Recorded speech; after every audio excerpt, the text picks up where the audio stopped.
Welcome to another module of Collection Management, Cataloging, Classification, and Access, a State of Iowa Director course for the State Library Endorsement Program. My name is Becky Heil, and I am the Southeast District Consultant and a member of the Continuing Education team for the State Library. Today, we're going to talk about organizing library materials using cataloging and classification techniques in order to make materials easier for patrons to find. Let's start with what is a catalog? That will help us understand why cataloging is important. A catalog tells the library user exactly where materials that meet their specific needs can be found. So cataloging is describing an item by entering necessary information about that item into fields, which will allow patrons and searchers to find the correct item. It's a way to organize information. This is sometimes called metadata creation. Metadata is information about a resource like a book, essentially data about data. Your catalog is like an index of all the materials in your library. An index in a book provides a way to locate information in the book without having to read every page. It tells the reader the page on which the information about a specific subject can be found. The information contained in the catalog record tells the library user exactly where materials that meet their specific need can be found. So the call number corresponds to the page number in a book's index. The complete record also provides the many access points needed by the patron looking for information in the library. It will include things like author, title, series, what it's about, subject headings, and where to find it. So, why do librarians catalog? What makes it so important? We want to keep a record of library materials. What do we have? We want to keep track of materials, inventory control. Where are those materials? We need to track statistics about library materials. How often are they being used? We want to organize library materials to be easily accessible for both patrons and for librarians. And we need to describe library materials. This used to be the image of a cataloger, sitting all alone in a dark basement room with a typewriter, making all these decisions about where and how to find things. A cataloger has two ways to get a book cataloged, either copy cataloging or original cataloging. Copy cataloging occurs when staff use pre-existing catalog information. This information is available electronically through a variety of sources. Most automation systems provide access to a huge database of catalog records, so you just match the book in your hand with the record and import it into your catalog. Occasionally, a library may purchase their records from other sources. Copy cataloging is by far the most common cataloging method, as it's a very efficient use of time. Original cataloging is used when copy cataloging information is not available for an item. In this case, the librarian does all the cataloging necessary from scratch. Correct original cataloging is a complicated and time-consuming process that's bound by many rules. Because of the complex nature of original cataloging, it's usually only done in rare cases. For example, you might do original cataloging for unique local history materials. Luckily, cataloging isn't like this picture anymore. Computers really changed the way we catalog. In the past, we had physical cards that were filed in a drawer. So each book that we added had many cards to be filed in one gigantic alphabet. Of course, you had a card that was filed under the author's name. Sometimes people want to know where to find a particular book by a certain person, so they looked under the name. But sometimes they didn't know the answer, but they might know the title. So then we had to have another card filed under the title. And sometimes they didn't want a specific book, but they wanted something about a certain subject, like cats. So we had multiple cards under the multiple subjects that the book was about. A patron also had to know how to spell what they were looking for, at least the first few letters. And how did they know to search for cats with an S? Maybe the item was under cat, or maybe under kittens. This is why there were so many cards in a physical card catalog. They could be huge with many drawers. Computers changed all that. Do you remember the old standard advice of ignoring the words a, an, and the? Just think of the number of book titles starting with those.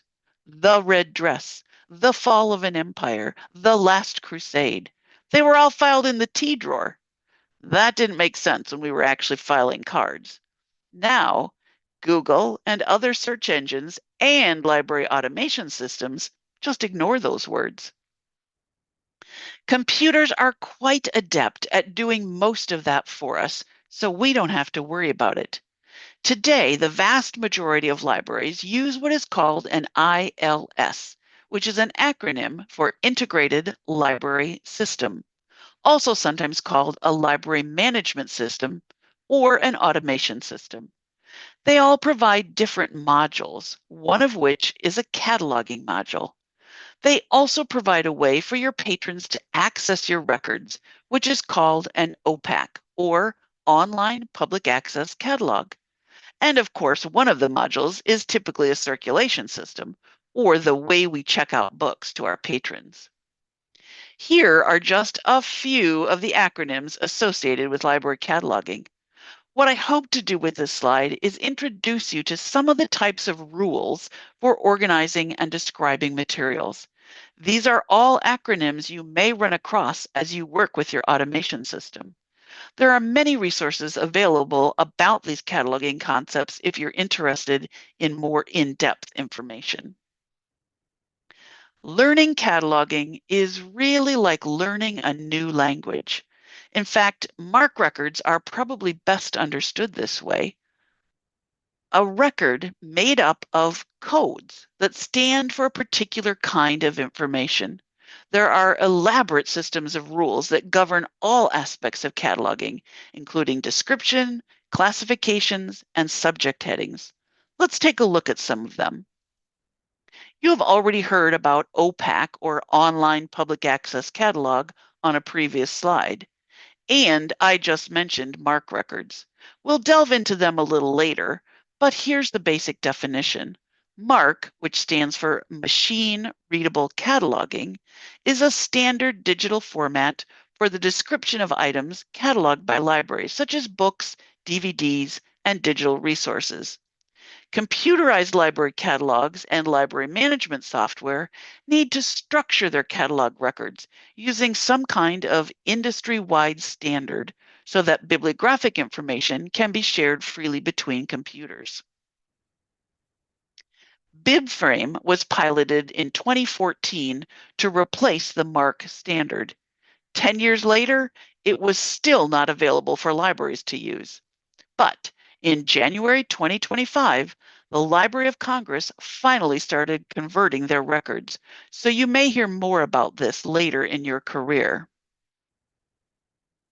The Dublin Core is a much simpler set of standards than MARC or BibFrame. It only uses 15 properties for description, but it isn't in wide use in public libraries, although it can be useful when describing digitized items. When we catalog, we describe the details of library materials, like the name of the creator, the title, the publication date, edition, physical description, etc. Two popular standards for descriptive cataloging are AACR2, or Anglo-American Cataloging Rules Revised, and its successor, RDA. They comprise a detailed set of rules and guidelines for producing a record to represent a library resource, and they're standardized for easy sharing. RDA was designed with the library user in mind and is coming into more widespread use. Another part of cataloging is assigning a call number using schemes such as Library of Congress classification, or the one we all know, Dewey Decimal Classification. A relative newcomer to the library standards call number game is BISAC, Book Industry Standards and Communications, which has 52 major divisions. It's sometimes called the bookstore model, and it's just another way of organizing your collection. In order to make things easier to find, a record will also provide subject headings using schemes such as Library of Congress subject headings or the Sears list of subject headings.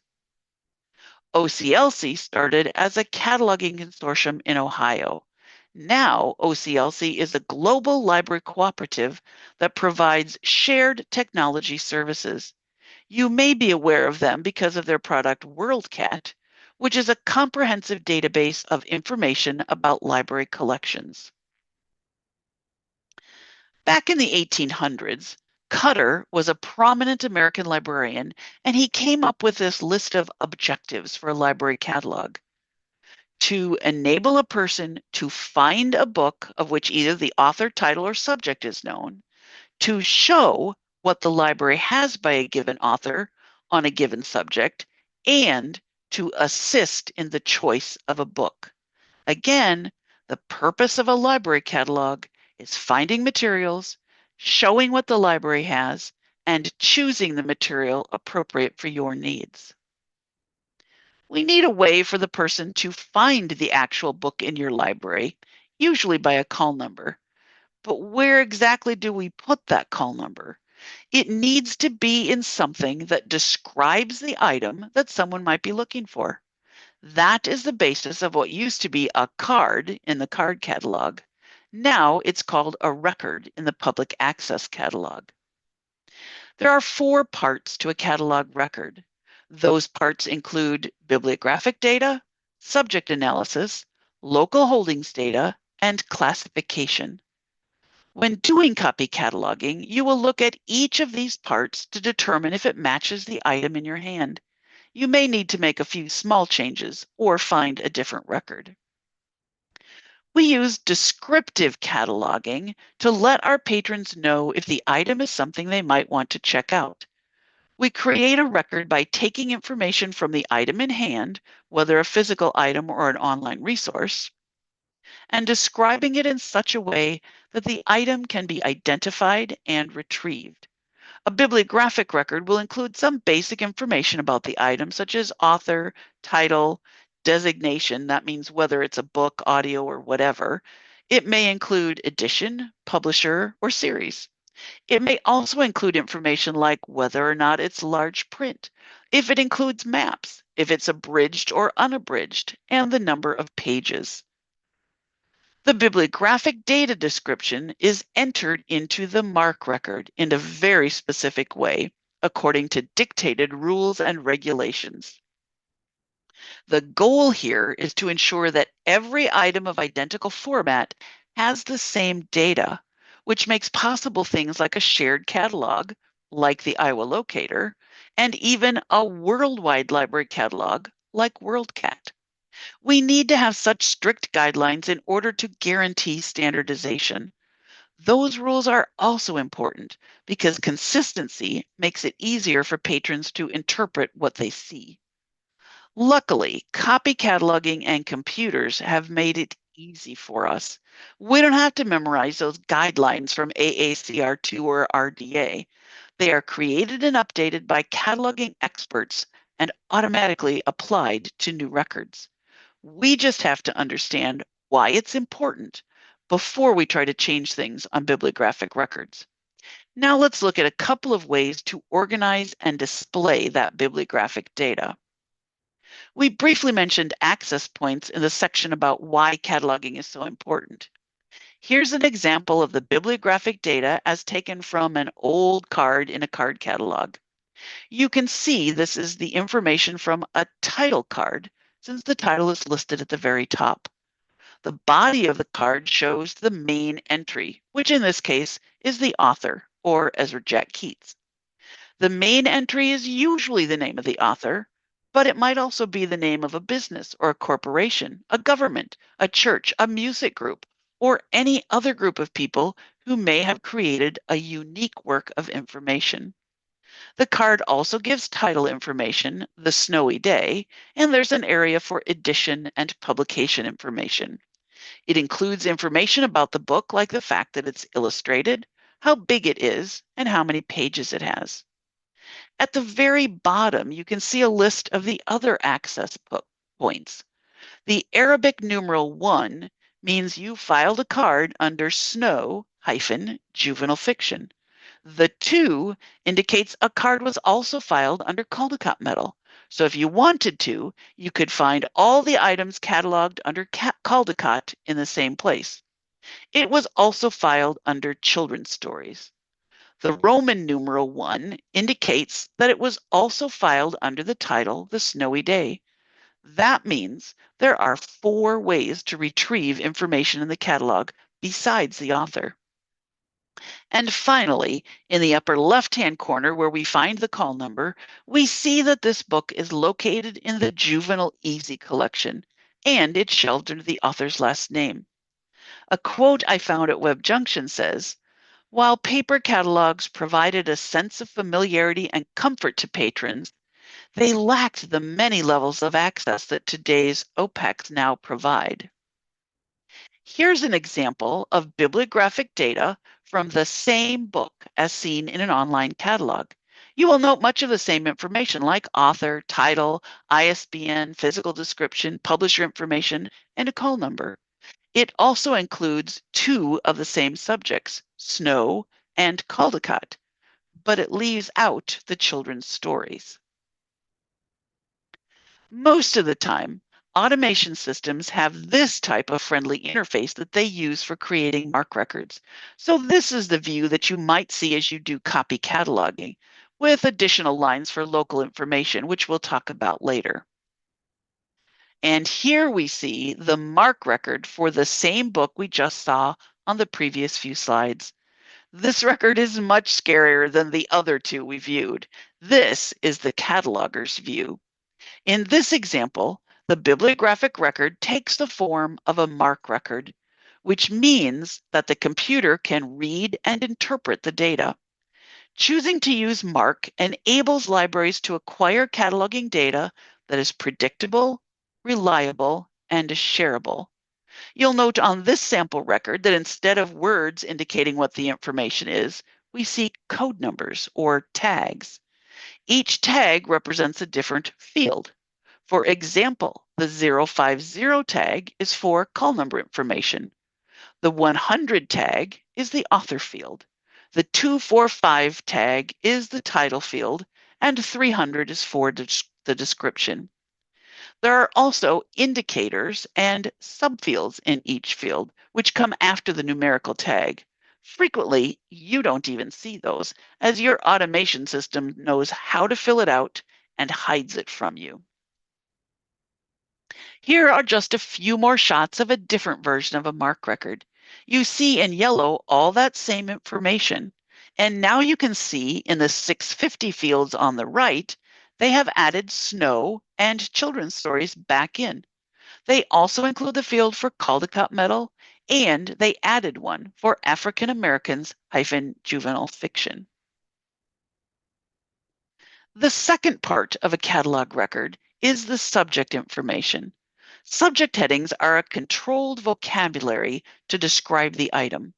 Controlled vocabulary might sound intimidating, but it simply means that all catalogs use the same term to describe the same concept or type of item. Remember one of our alphabet soup entries, LCSH, Library of Congress subject headings? This is one example of a standardized list of terms used by catalogers. In our example from the book, The Snowy Day, our LCSH term is snow, not winter weather. If cataloging is purchased or copied from other sources, subject headings should already be standard in the cataloging record. This usually ensures subject headings are accurately done and usable as listed, so you won't need to change anything in this part of the catalog record that you're matching. Subject headings help library patrons and staff find information by topic, no matter where it's shelved in the library. Practically speaking, a book can't be shelved in all the subject areas it's about. For example, this book on the history and landscape of Italy could be shelved in either the history or the travel section.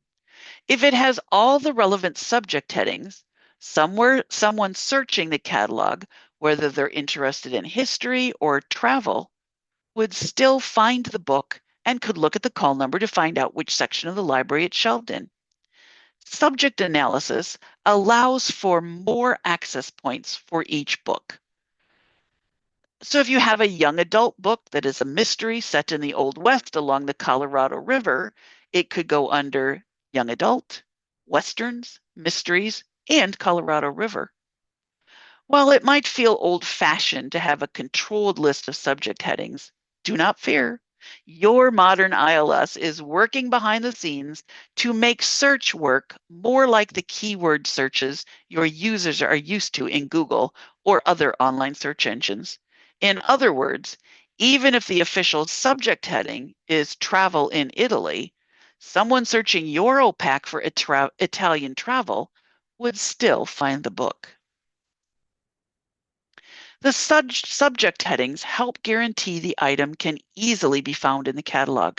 Here's a catalog entry in the OPAC that lists 3 subjects for this title by America's Test Kitchen about cooking for babies and toddlers. Notice that they're hyperlinked, so if you click on Infants Nutrition, it would give you the other titles in that catalog which also have the same subject. Since our goal is to be able to find things all together, you will also want to check to see what the subject headings were for other materials on making baby food. Next, you will want to include some local information. This includes the call number you'll use for the item. What goes in the catalog matches what's on the spine of the book. Other sections of the MARC record can give you a clue as to a call number you might want to use, or you may have a reason to change what's there. Stay tuned, we have more information on assigning call numbers coming up. The local holdings also includes information about the number of copies you have, where and when you got the item, and any special notes about the fact that it's donated or a gift copy. There might also be a special note about the fact that the author is local or that it's an autographed copy. And this part of the record is where you will insert the barcode to ensure that it matches with the one you place in the book. This is what your screen might look like when you go to enter local information. It's just fill in the blanks. Frequently, but not always, the 949 field is where you enter your local information, like call number and the information about where you purchased it and how much it cost.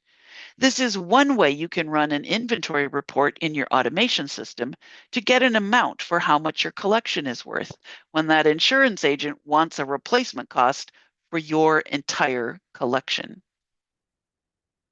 Finally, we're ready to look at classification. You will want to assign a call number and put it in that local data field based on your specific collections. This next section will look more closely at how we build those numbers. Let's look at exactly where on the shelf an item will reside. This is called classification. First, you need to determine whether the item being cataloged is fiction or nonfiction. In most libraries, these 2 types of materials are shelved separately and treated differently in the cataloging process. Fictional materials are typically shelved alphabetically by the author's last name to create a very browsable collection of recreational use materials. If this is the case, the call number is usually made up of the author's last name with indicators for the title and date of publication. After the fiction materials have been separated from the nonfiction materials, a further breakdown may be necessary before the Dewey Decimal notations can be assigned to the nonfiction items. Luckily, the MARC record can give you some help in figuring out if it's a children's or adult title and whether it's fiction or nonfiction. If it is nonfiction, the 050 to 099 fields in the MARC record will give you some ideas for what call number to use.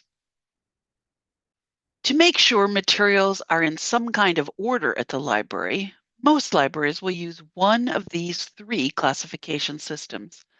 Probably the most common classification system used in public libraries is the Dewey Decimal Classification System, or DDC. DDC is a subject-based cataloging system. Dewey is a simple and straightforward way of cataloging most items in your average public library. It's shallow in depth, but broad in scope. The Library of Congress classification system is used predominantly by academic libraries and is divided into 21 basic classes, each identified by a single letter of the alphabet.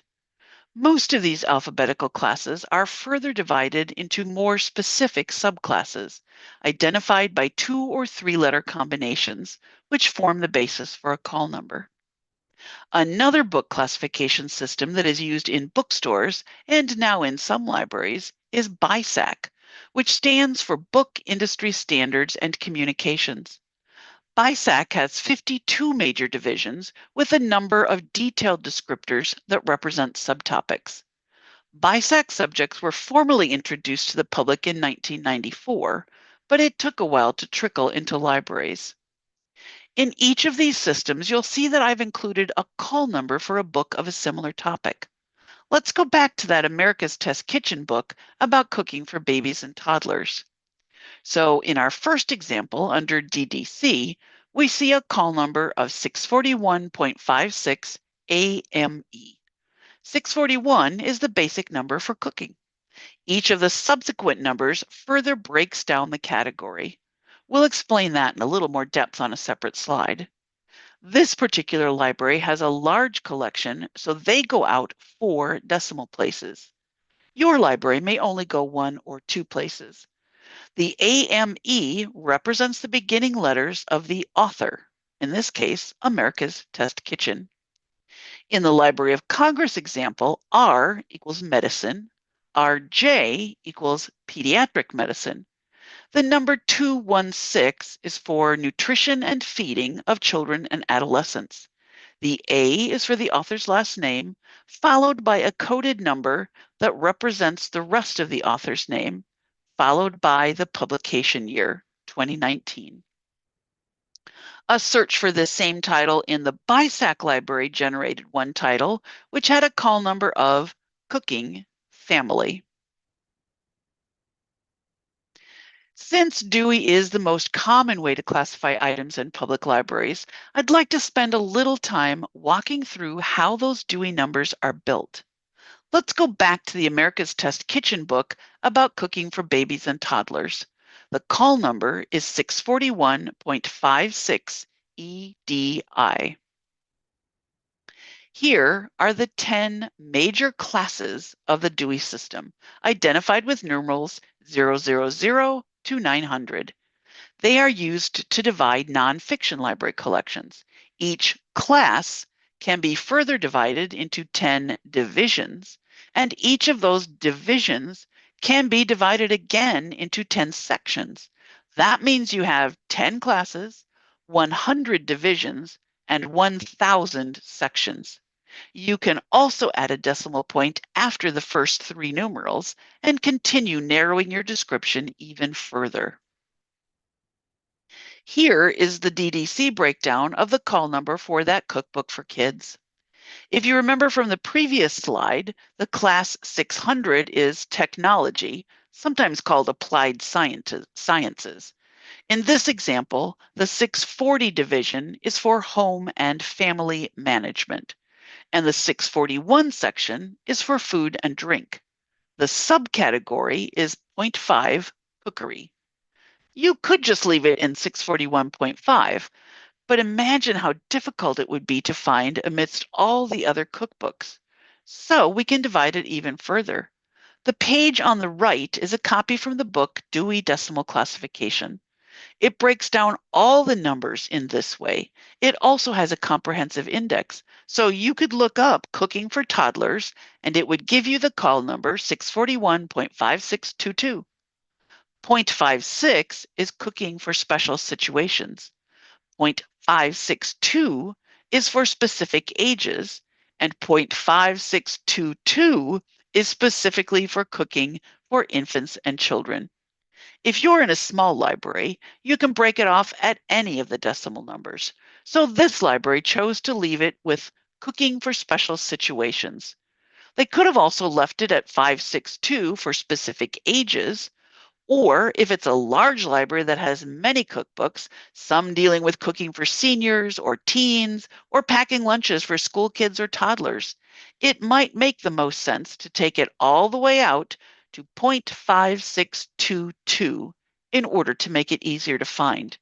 That is always our goal as a cataloger. We want to make the books easy to find for our patrons. I'm going to talk about another example of why it matters where you choose to cut off the decimal places. Let's examine books about animals in your library. Specifically, let's look at a book about polar bears. We start with 599. This is the broad category for mammals. Then we move to 599.7.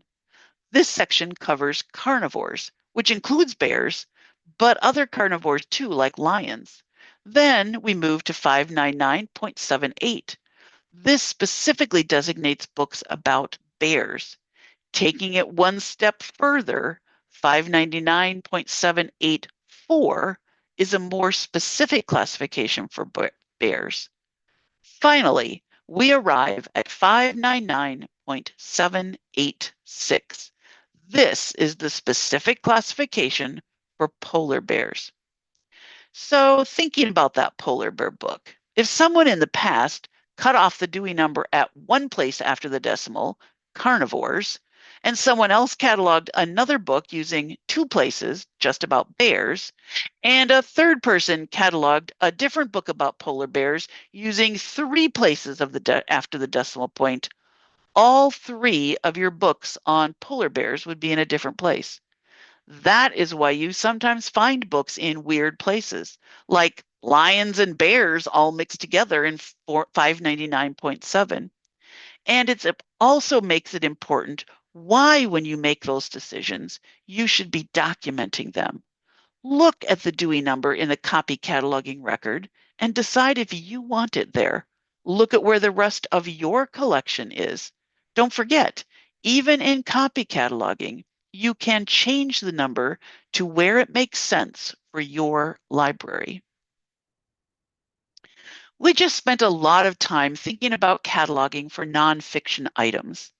But you likely have a lot of other types of materials, like children's items for a variety of ages, and your fiction might be classified by genre, like mystery, westerns, or science fiction. You probably also have things categorized by type, such as your library of things, or a game or puzzle collection. Usually, non-book items are shelved separately from book items. Here are some examples of how a library might put information on a spine label. For many items, the top line of the call number is information indicating what section the item might be found, like adult nonfiction, manga, or large print collections. For fiction items, the next line is frequently a few letters from the author's last name, or in the case of a DVD, sometimes the first three letters of the title. In nonfiction, you will find the Dewey classification number on the next line, with author information below that. We have just covered the basic essentials of what cataloging is, how it improves access, and why it's a necessary part of your library duties. So I hope all this makes your cataloging experience less like this and more like this. This concludes the Cataloging, Classification, and Access module of the Director Endorsement course, Collection Management. Don't forget, you may always call your district consultant for more information about this topic. And thanks for watching.